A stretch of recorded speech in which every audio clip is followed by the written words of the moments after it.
Good evening dear students. काफ़ी दिनों के बाद मैं आपके समक्ष आ रहा हूँ क्लास लेने के लिए। और ये क्लास नहीं है बल्कि जैसा कि आपको पता है कि कल जो है वो बिहार बोर्ड का रिजल्ट जो है आउट हुआ है। और इसके पहले जो था वो इंटरमीडिएट का भी रिजल्ट आउट हुआ था। तो मुझे लगता है कि इसमें मुझे लगा कि कुछ ना कुछ इस पे चर्चा करनी चाहिए कि रिजल्ट में जो लोग सफल हुए और जो लोग डिस्क्वालीफाई हुए, फेल हुए, आखिर क्या स्ट्रेटजी रही कि वो लोग इतना हायर नंबर्स, काफ़ी अच्छा उन्होंने स्कोरिंग किया, और क्या वजह रही कि इस एग्ज़ाम में भी वो लोग सफल नहीं हो पाए। तो ठीक है, थोड़ा-सा इस पे चर्चा करेंगे हम। बात हम देख रहे थे कि जो रिज़ल्ट आउट हुआ है, उसमें काफ़ी ऐसे स्टूडेंट थे जो उम्मीद कर रहे थे कि मुझे इतना नंबर आए और उससे कहीं ज़्यादा नंबर लेके आए, क्योंकि उनका कॉन्फिडेंस हाई था और कुछ टिप्स हैं जिसकी वजह से ऐसा हुआ। उसके अलावा जो लोग रेगुलर नहीं रहे, जो स्कूलों में नहीं गए, सीरियस नहीं लिए और लास्ट मौके पे वो लोग कोशिश किए कि हम इसको कवर कर पाएँ, उनसे नहीं हो पाया और कहीं न कहीं किसी-किसी विषय में जो है वो फेल हो गए। खैर, निराश होने की ज़रूरत नहीं है। आपने मेहनत नहीं की, आपको पता था कि आपने कहीं न कहीं कमी किया है, इसलिए ऐसा हुआ। तो फिर कोशिश कीजिए, क्योंकि कोशिशें ही कामयाब होती हैं। आज हम बात करेंगे सिर्फ़ उन बातों पे जो स्टूडेंट जो स्कोरिंग किए हैं। मैं चाहता हूँ कि उनका मंत्र क्या रहा होगा और कैसे स्टूडेंट थे, एक एवरेज मैं निकाल कर के देख रहा था। तो बहुत सारे स्टूडेंट होते हैं जो कि गवर्नमेंट, बिहार गवर्नमेंट के स्कूल जहाँ पे काफ़ी बहाली हुई है, इसमें टीचर्स में सेकेंडरी, सीनियर सेकेंडरी स्कूलों में जो है वो टीआरई 1, टीआरई 2 बीपीएससी के द्वारा जो लिया गया था, टीआरई 3, इन सब में काफ़ी टीचर्स बहाल हुए जो सब्जेक्ट वाइज हैं। और मुझे लग रहा है कि काफ़ी टीचर्स स्कूलों को मिल चुके हैं। और उसमें से जो स्टूडेंट जो रेगुलर बेसिस पे क्लासेस कर रहे थे, कहीं न कहीं उनको देखा जाए कि वो ज़्यादा स्कोरिंग, बशर्ते कि जो कोचिंग पे सिर्फ डिपेंडेंट रहे। कोचिंग पे भी रहे, लेकिन उन्होंने अपना क्लास मिस नहीं किया। स्कूलों में जो है वो हमेशा आते थे और वो पढ़ते रहे, लिखते रहे। उसके अलावा अगर किसी सब्जेक्ट में उनको प्रॉब्लम थी तो उन लोगों ने क्या किया, दूसरे कोचिंग्स वगैरह जो है उसमें भी उन्होंने हेल्प लिया।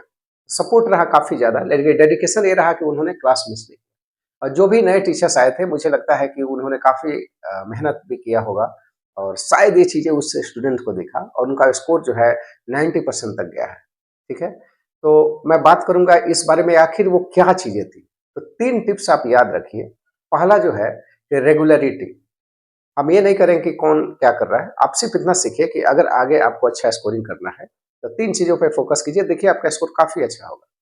पहला जो होगा, ऑलरेडी मैंने नोट भी किया था, पहला जो था कि आपको रेगुलरिटी होनी चाहिए। गवर्नमेंट स्कूल है, आप सेकेंडरी स्कूल में हैं, आप मैट्रिक में हैं, आप इंटर में हैं, आप जाइए, क्लासेस अटेंड कीजिए, कुछ मत कीजिए। आपको लगता है कि क्लासेस में क्या होगा, आप जाइए टीचर्स को बुला के क्लास में लाइए, वो पढ़ाएँगे, आप जितने भी संख्या में होंगे वो पक्का पढ़ाएँगे। आप रेगुलर होइए, रेगुलरिटी रखिए, क्या पढ़ाई हो रहा है उसको नोट डाउन कीजिए, सब्जेक्ट देखते जाइए, सिलेबस अपना कंप्लीट कीजिए, ठीक है? तो रेगुलर जब आएँगे तो कुछ ना कुछ आपको सीखने को, सभी टीचर्स का अपना-अपना अनुभव होता है। वो चाहते हैं कि आप आए और उनको कुछ ना कुछ वो दें। आपने अगर इस चीज़ को ठीक से फ़ॉलो कर लिया, इसका नेट ऑन है, थोड़ा नेट मैं ऑफ कर देता हूँ, उसके बाद होल्ड कीजिए। ओके, हाँ जी।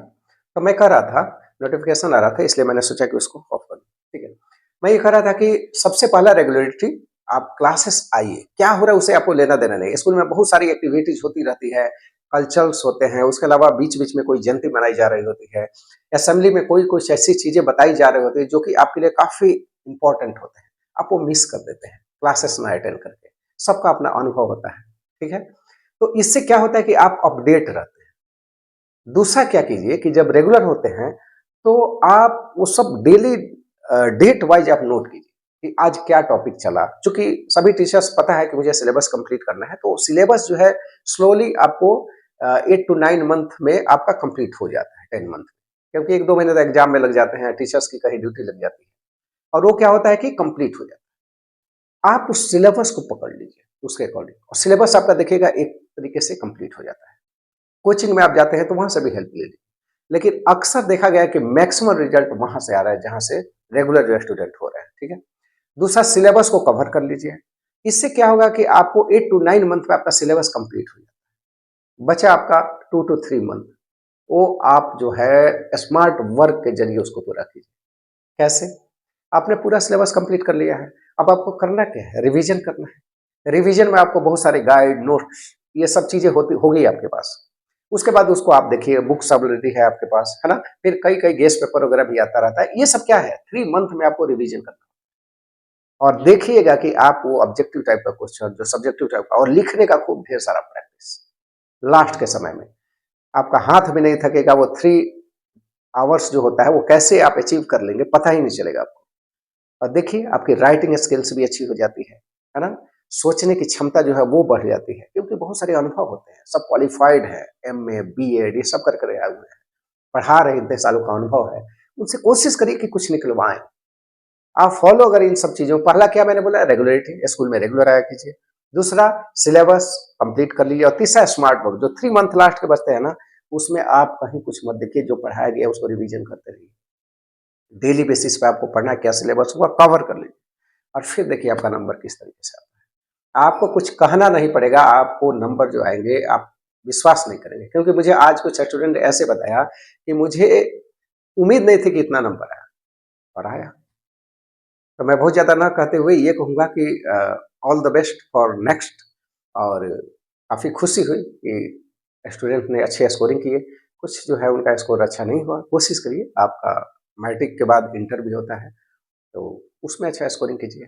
जो बीत गई उसको छोड़ दीजिए, और जो लोग असफल हुए उनको इस पे काम करने की ज़रूरत है। हिदायत है, आपको कोई वक़्त नहीं मिलता, परिवार में ये नहीं कहते कि आप ये काम करें, आपको सिर्फ़ पढ़ाई पे लगाया गया है। बहुत सारी फैसिलिटीज़ ऑलरेडी आपको मिल चुकी है, फिर भी आप असफल होते हैं। ये दुर्भाग्य की बात है। खैर जो भी है, अफ़सोस नहीं करना है, क्योंकि इससे कुछ नहीं है। मेहनत करिए, फिर से लग जाइए, समय बर्बाद मत कीजिए, सप्लीमेंट्री एग्ज़ाम दीजिए, नहीं होता है तो 1 साल और समय लगाइए, आपका सिलेबस कंप्लीट होगा, मजबूत हो गया, आगे जॉब्स के ऑप्शन आते रहेंगे, ठीक है? इस कड़ी में बस इतना ही, फिर मिलते हैं हम नेक्स्ट वीडियो में।